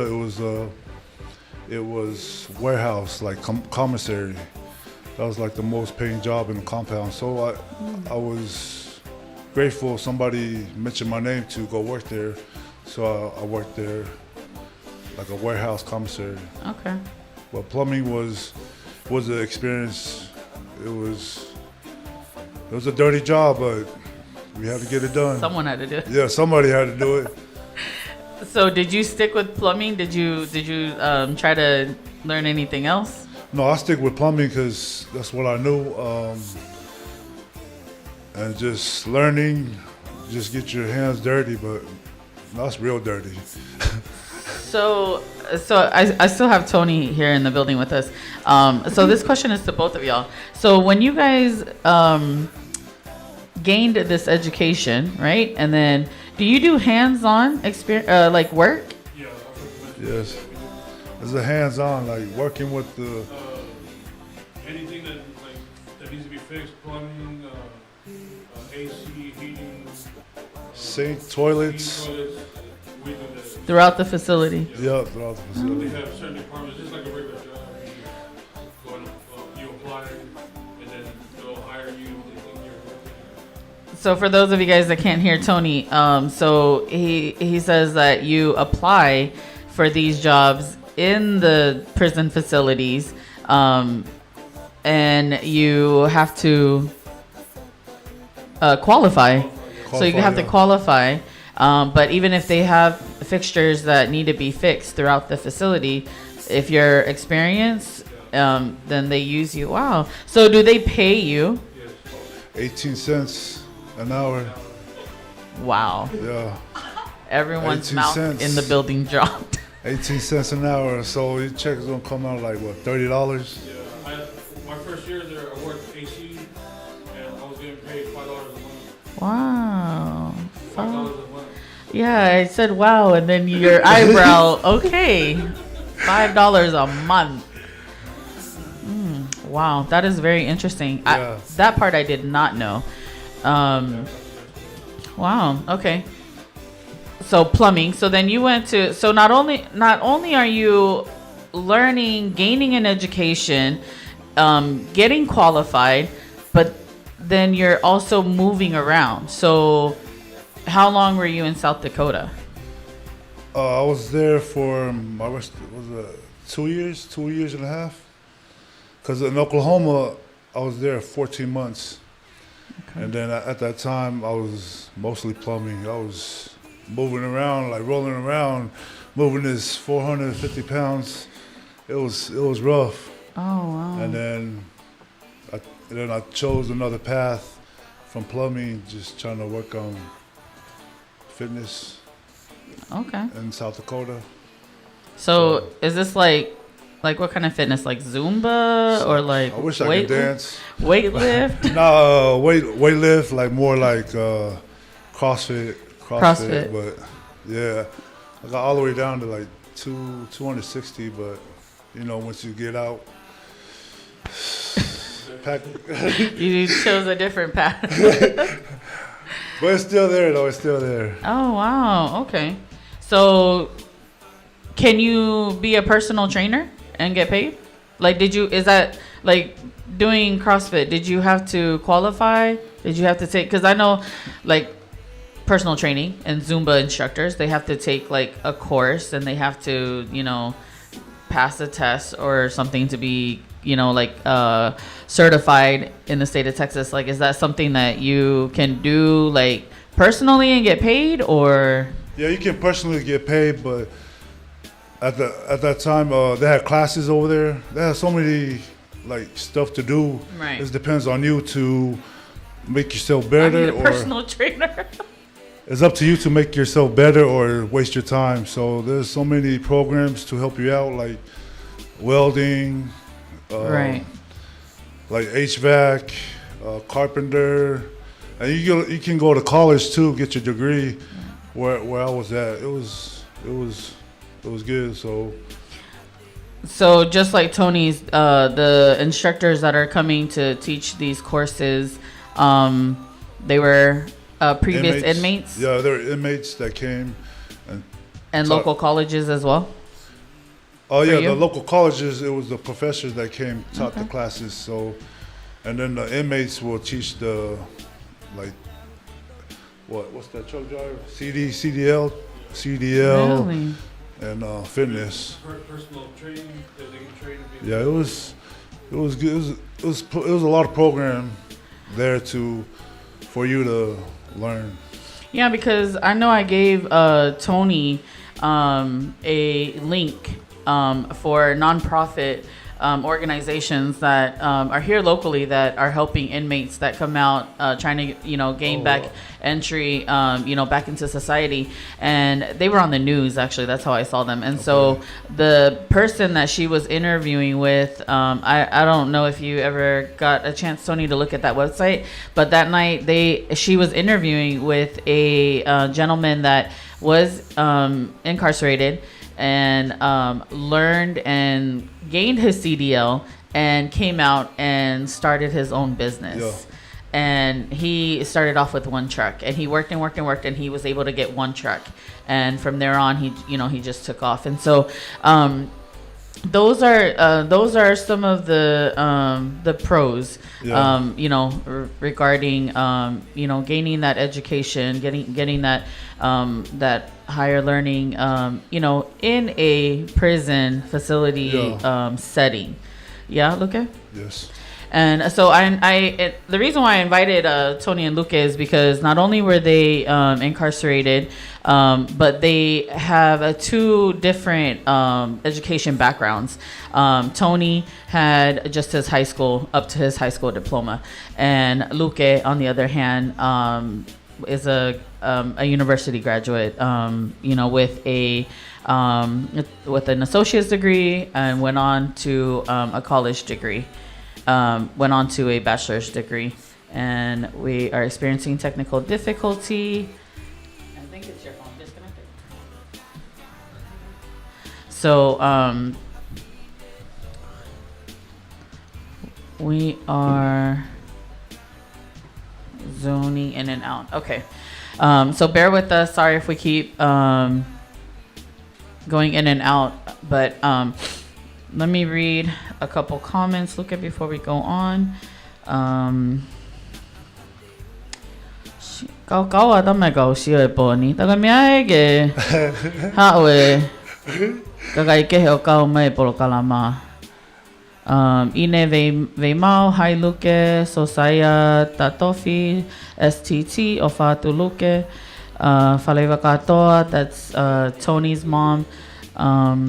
Hai Luque si ofatu kia koe movili.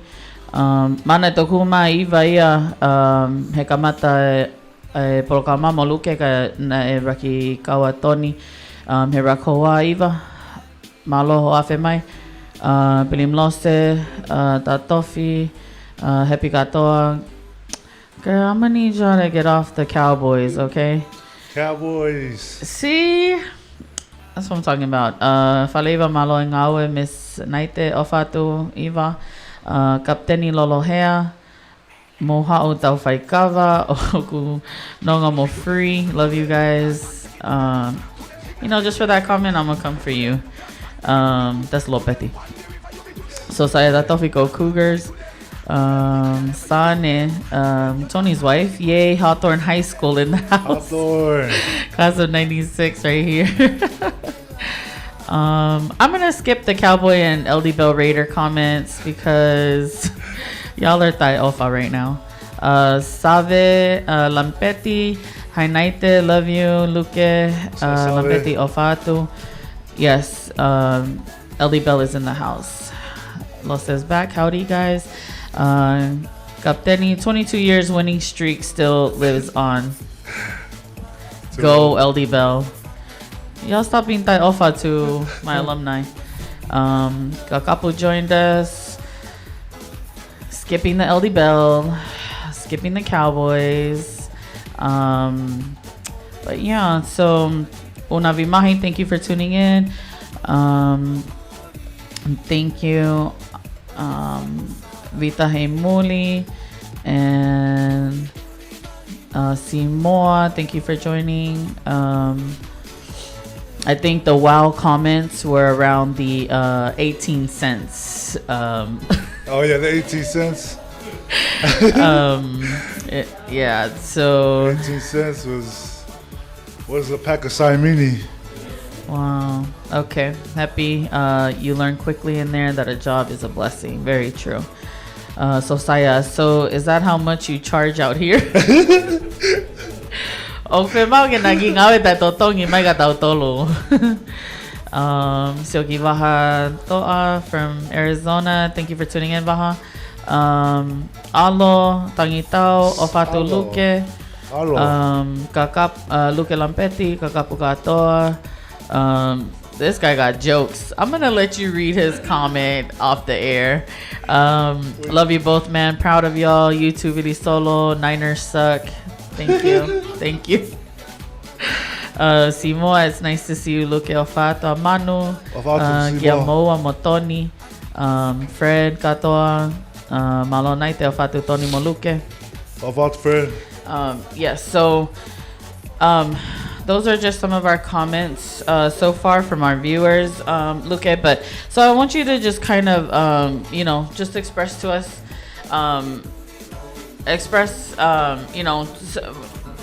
the reason why I had you guys come on the show, just because, education is not just learned in a traditional classroom setting, yeah. And so, I wanted you guys to kind of share y'all's experiences, which you guys have. This is something new that you get paid 18 cents. Is that 18 cents like an hour? 18 cents an hour. Okay. And how many hours do you work in a day? It's like a regular 8 to 5. Oh, wow. Okay.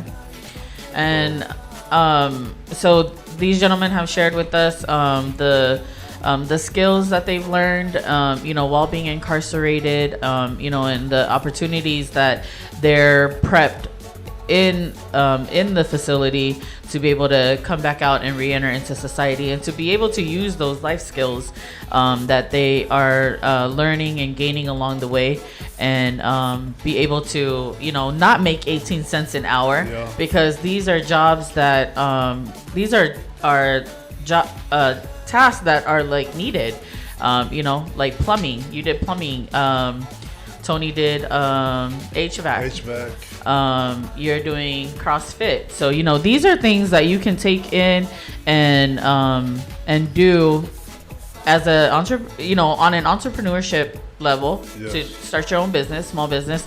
But I mean, those weren't just and we're not saying that this is a route that people should take, but an opportunity that is given to them. And so if they are going through these things and these opportunities, then we need to give them an opportunity. look, I didn't even discuss this with you and Tony beforehand, but if you guys have jobs, I'm just putting them out there. If you guys have jobs, plumbing and HVAC that, these guys can come and take a look at, help them out. Let them come in, and, helping hands. You help them, help you, help them. Yes. And they very well deserve more than 18 cents an hour. More than 18 cents an hour. But Luca, do you want to share? Can you share some tips and some advices for our viewers on education and being incarcerated and coming back out to society? Just know that being incarcerated is it's like taking your lives, like just taking your lives away from your family, and being away is just, you don't know what's going to happen to your family. Like for me, I lost my mom in January 13th, so it was hard to see that I couldn't make her funeral, and just get that. It was tough. Like getting that phone call saying that, hey, mom passed away. It was hard. And that's one thing. That's one of my fears of getting locked up, was happening to my mom. So, but there were people there. It was like a different environment to shed tears. You don't want to shed tears to these people. You don't even know these people. And you can't make it to the funeral. So just trying to be tough and trying to hold your tears back and trying to find a place to go to. Like this is you're locked up. You just lost your mom. You can't do nothing. You try your best to go to the funeral, and then the warden tells you can't make it because you're high risk, because of the place you're going to. And then it was I just had to go to a little, just to a little open spot and just shed my tears there. And it was tough. Just remember that the consequences that you're going to make. Just think about your family. Think about your family. You know you're gonna make a bad choice. If you're gonna make a bad choice, just think about your family. Then you'll make the good choices. That's what happened. And education-wise, time is precious. Always learn something. You can learn something every day. And getting 18 cents, and then it's hard. And then sometimes I don't want to call my family for money, because I know that's selfish of me asking for money from them, because they're over there working hard to provide for the family, and I'm over here locked up. I put myself in that position, so I should not be asking my mom, my family for some money. It was hard at that time, and you just gotta be grateful and make the right choices, because one choice can go take your lives. Took 4 years of my lives away from family. Not just my mom passing away, my grandpa's brother passed away. So many people that passed away at that 4 years. So think about that. Getting locked up, being about that life, nah, it's not about that life. It's not what it is. I'm telling you right now, it's not what it is. Learn from your mistakes and just learn from, just ask for help. You know, if you have any problems, just ask for help. Just don't build your guards up, because that's when you build your guards up. That's when you start thinking and everything start building up, and you just make a bad choice, and next you know, 4 years of my life just got taken away. You think the judge cared about me, about my family? Nah, she didn't care. She didn't care when she gave me the 87 months. The 87 months was tough, but I found peace with God. I found peace with God and kind of let it go, because at that time I was kind of angry with him when he took my mom away. And then having people in there kind of uplifting, just taught me how to say, hey, I'm here for you. Just keep your head up. Whenever you need, I'm here for you. There's people in there that are helpful, that you can learn from, that give you messages that what they learn will teach you. Don't go to that path.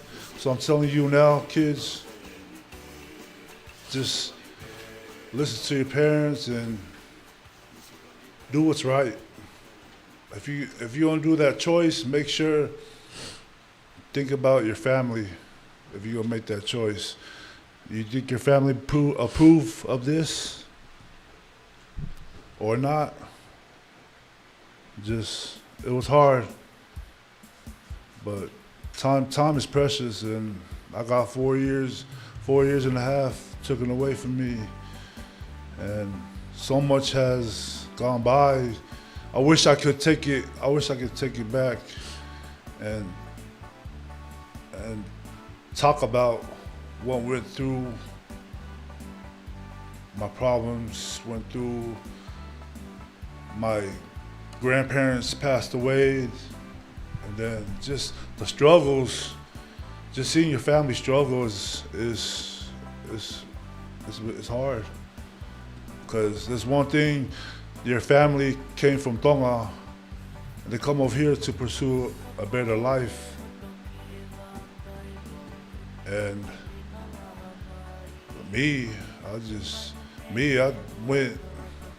I know I made some bad choices, and that's what my family didn't want. They came here to America to make us a better life. Now I just during that time in there, you got a lot of time to think about, no family around, and then there's people like sleeping right beside you.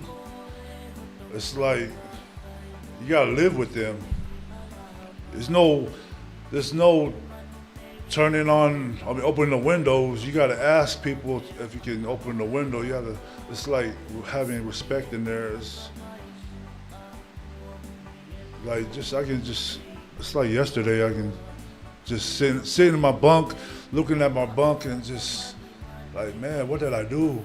What did I do? And you have to evaluate all the damage that you've done to your family. And just grateful I had people in there that helped me out and taught me and gave some uplifting messages. And this one counselor always tell me, you are who you hang around with. So if you're gonna hang around with some about that life, you got something handed to you. Or you can go to people that's like educated, like humble, grateful. You rub off of them. So just think about, man, just being incarcerated teaches you a lot. And just losing family member, man, it's hard. I'm telling you, it's hard. Like losing my mom was tough. And I'm surprised I'm still talking about it now because it gets emotional. Because I want to tell you guys that it's not worth it. And just further your education, man. You can do anything. Just put your mind to it. Go with it. You got a supportive family, and that's what I came back to. I'm very grateful of my family. They were very supportive, man. When I got out, man, everyone showed love. I'm very grateful. Man, it's just so many messed up things I did. I wish I can just go back and take it, but I can't. You have to learn. I gotta learn from it, and it really humbled me at the time. So. Well, like I mentioned before, you don't let your mistakes define you. Yes. And I'm thankful that you. I know it's not easy. I know that Yes. talking about being incarcerated, like Tony mentioned earlier, you know, he was embarrassed to come back out to society to face his family and friends. You know, but with the strength and the Word of God, you just have to come back, lift your head up, and be you know, a role model in a different kind of way for kids that are coming up, making poor choices, thinking that I'm about that life. Because they have no idea what being incarcerated is about. And it's not even just being incarcerated, but just being in an uncomfortable setting and situation. You mentioned having a roommate that you have to, you know, respect. You know, mole te tawatai na, you know, you lose your freedom in that way, all for, you know, a mistake that you selfishly didn't think about. You only thought about you at that moment. Yeah, selfish. And being locked up, you got to be somewhere every time. On time. So you feel they tell you when to eat, go to chow. They tell you when to go. It's like 3 times we got to go back to our room to stand up count. So you got to be at a certain spot, and it's like. But you learn from it. Yeah, I learned from it. Yeah. You know, you and you can only move forward, going, you know, coming out and you know, coming back into re-entering into society. You can only make better choices from the mistakes that you've made. You talked about your mother passing away on the 13th of January. Thank you for talking about that. I know that's not an easy topic to talk about. When did you come out of? I know that when you came out of prison, you went to like a halfway house. Yes. So when were you released from prison? I was released to the halfway house. I was released March 23rd.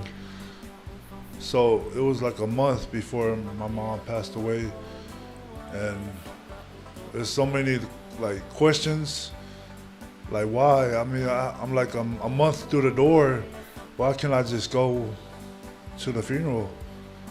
But it's not your saying. It's so at that, and then it's just like it's hard.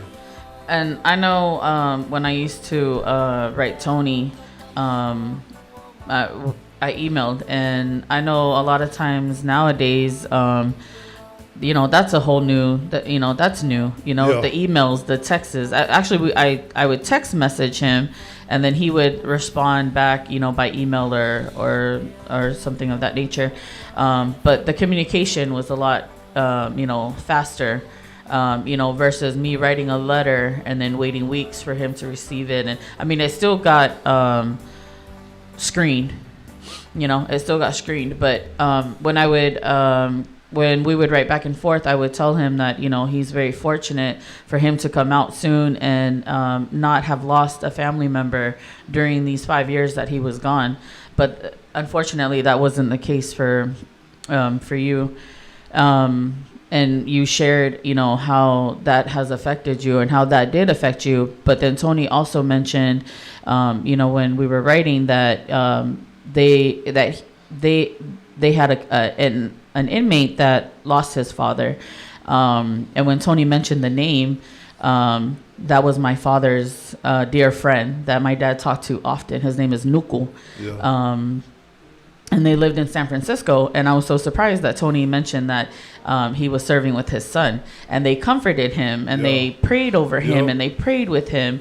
And, I'm hearing you, talk about you losing your mother during this time. And I can visualize them doing the same thing, with you and just being there for you. And even though these are strangers and these are people that you don't know, you don't care to, for them to, sympathize with you, to mourn with you, but that's all you have. Yep. And then I was so grateful for them because when they heard, they got like a room with a group of guys, and then they called me in there, and then they sat me down, and one by one, they're like, even though they took your mom, they left the precious gift, you here with us, because you taught us to be humble, to be grateful for what you have, and you're always helpful when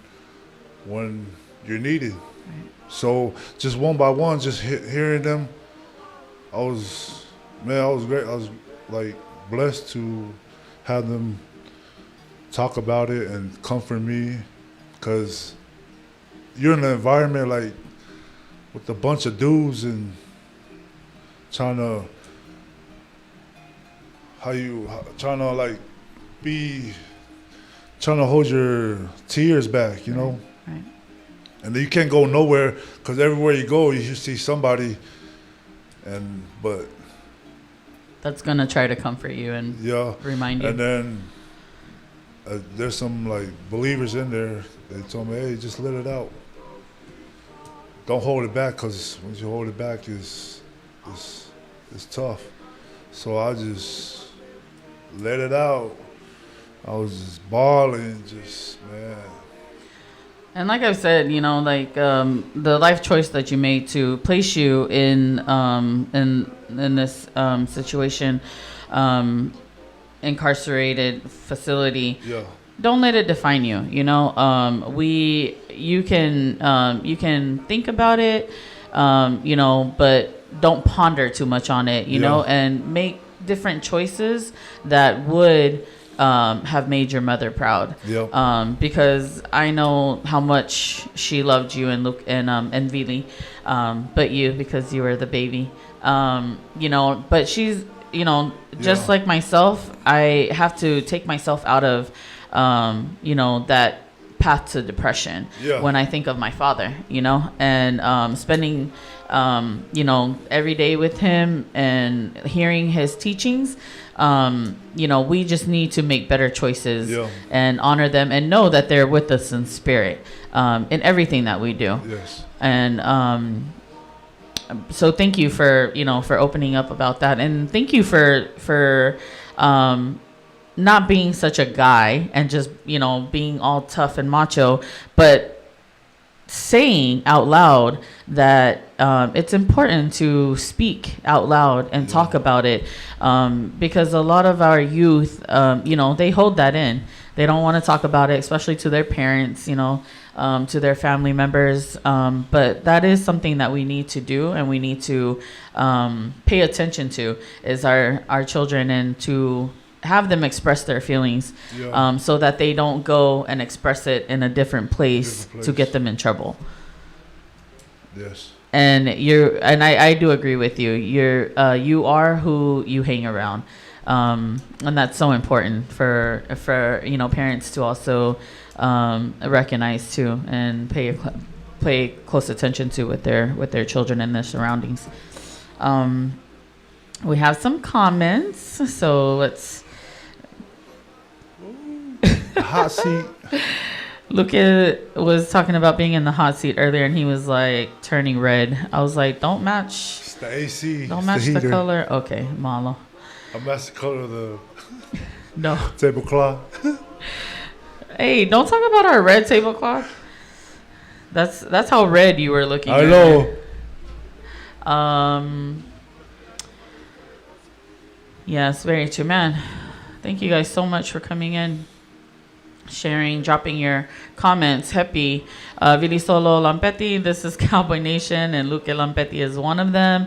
Yes, I love LD Bell for Ratu and you too. Thank you. Mele Lupe Wasi is back with us. Vite Latu. Vite, can you see us? Thank you, Vite, for tuning in. Lose Tatofi Night. Never knew about this show. Well, now you know about it, so tune in. Tune in. On Tuesdays. This week we're just running on Monday. Vite, malo naite moluke, Sosaya, good show, very educational. Ofatu ka mo tolo. Thank you, Saya, for tuning in. Vite, ofatu ka kapu. Yes, he has left the building. Moala lolohea. This is amazing what you're doing, Naite. This is not just me. This is everyone. This community is for this work is for all of us. And so if you guys want to come on here and share your journeys, your trials, your struggles, tribulations, blessings, your small businesses, any education that you care to share, please contact me. We would love to have you on the show, especially for you, Moala Lolohea, aka Goni. Because you're an amazing person, and I want you to come share your story too. Opening the youth's eyes with personal experiences from our very own fellow Tongans. Yes. Really solo, much respect on your show. Thank you. This is our show. This is Voice of Polynesia, radio and television. They run every night. You guys tune in. Come on Tuesdays. We talk about education.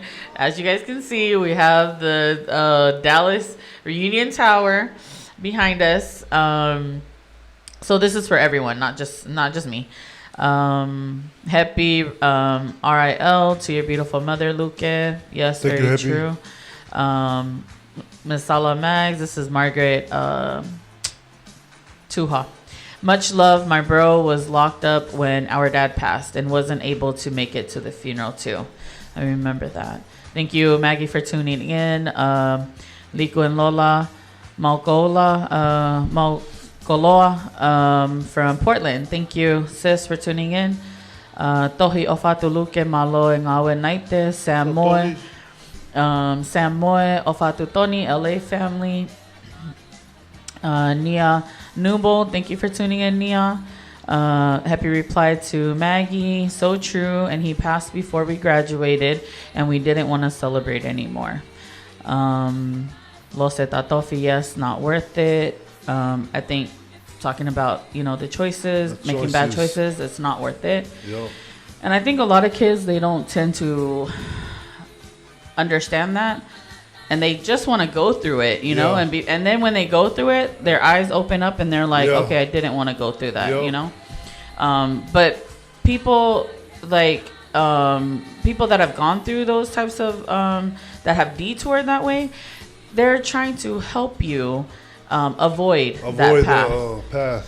I know. So me and Luke, we shared nephews. My older brother was married to his sister, older sister, and so we share nephews. And I always am stressing that to my nephews, to our nephews. If I went through it and I'm sharing it with you, it's because I don't want you to take that same path. Take a different path, take a higher path, take a higher road. Avoid all of that. Fog and cloudiness, so that you don't, save you time and, do something better than we did. So Saya Ohila, Ofaz Luke, last I seen you, we was going head up at Navarro. at Tyler and me at Navarro. Moala Lolohea, words of wisdom, think about your family. Yes. Sosaya, I thought. So Sosaya Tatofi was replying to Goni's comment saying, "I thought you and Luke were brothers when we were younger." Yeah. They were brothers. Yeah, it was. Yeah, Goni is still considered their little brother. Jenny Fetui Katoa, thank you, Jenny, for tuning in.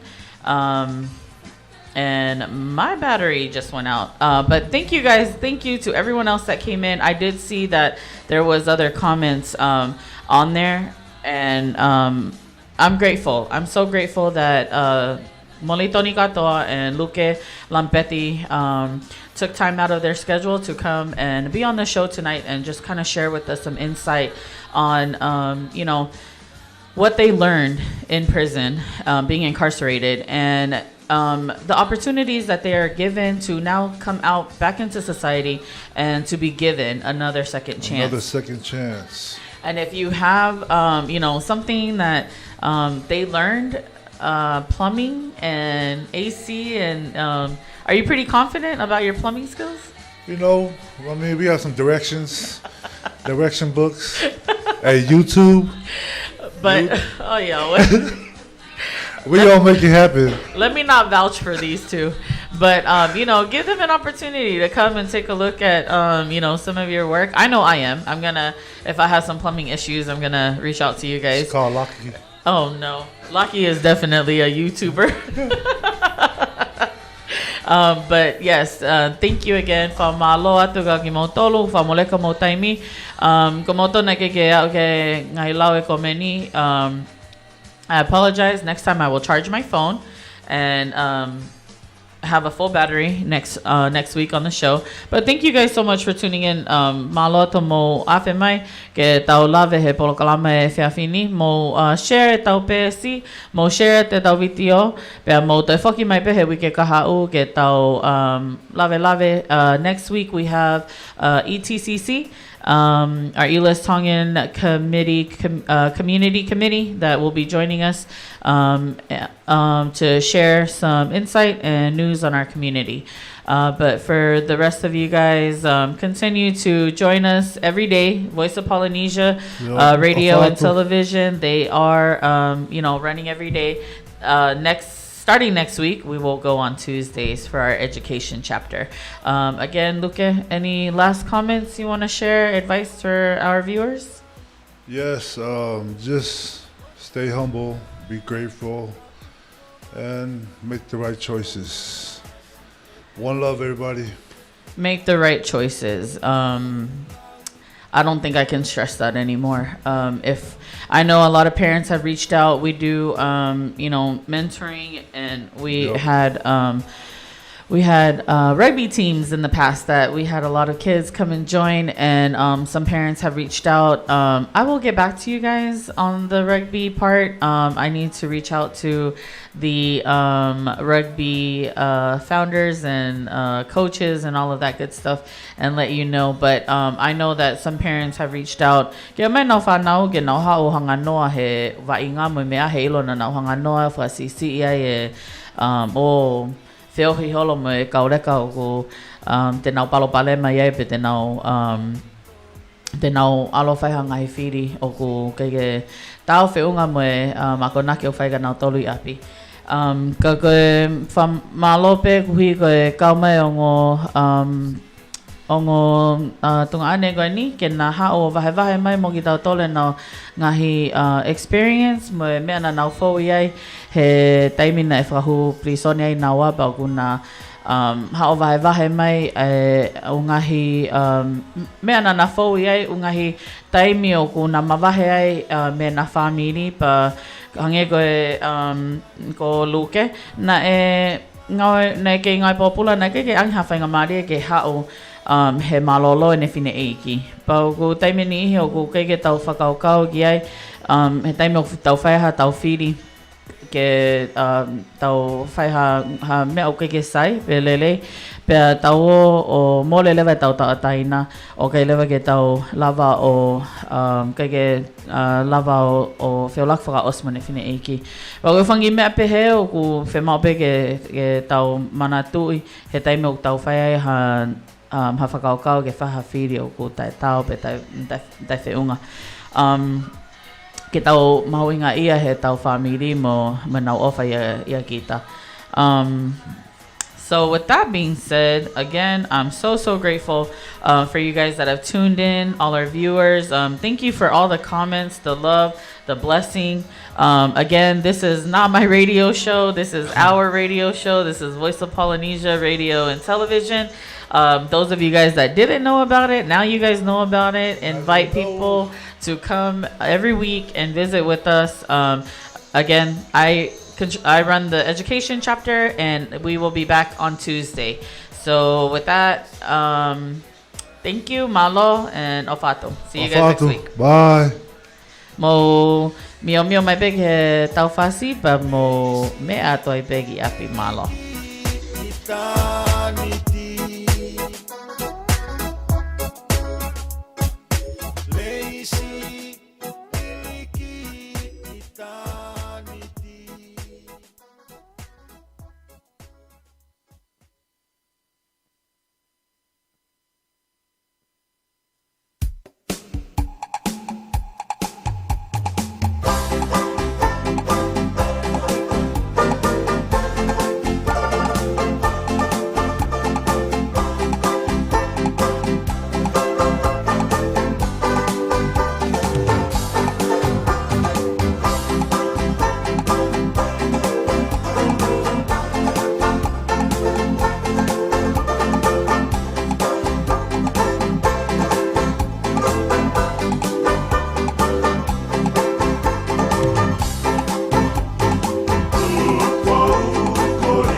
Ngata ngata neri riu pepite, la kohai